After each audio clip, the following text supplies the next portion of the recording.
Assalamualaikum warahmatullahi wabarakatuh. Hello and good day everyone. I'm Isabella Putri. So in here I'm gonna touch you about my analysis. This is the correlation between the 7 critical reading strategy and assignment in the reading skill. So here we are.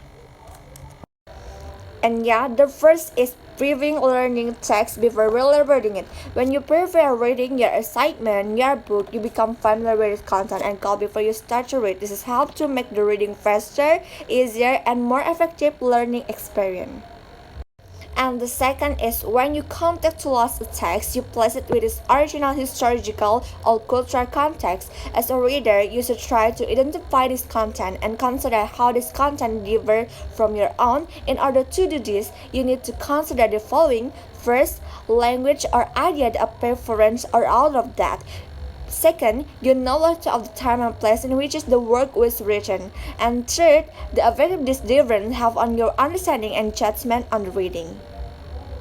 And the next is questioning to understand and remember. Each question should focus on a main idea, not on illustration or details, and each should be expressed in your own word, not just copy from part of the paragraph as we do in the novel text. We should find the main idea in the every page, every chapter.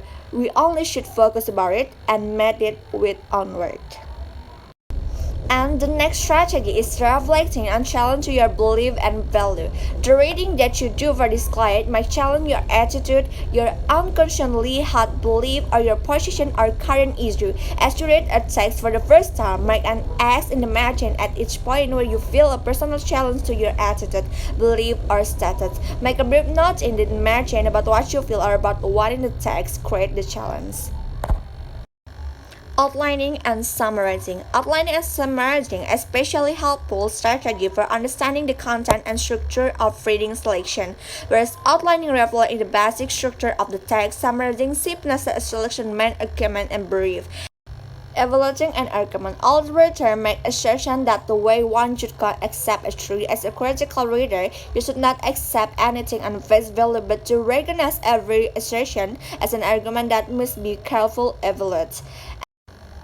Okay, the last critical reading strategy is the comparing and contrasting related reading. Many of the authors read are concerned with the same issue or question, but approach how to discuss them in a different way. Fitting a text into an ongoing dialogue help increase understanding of why an author approached a particular issue or question in the way he or she did. So that it's my analysis. I'm Isabella Putri. Thank you and see you in the next time.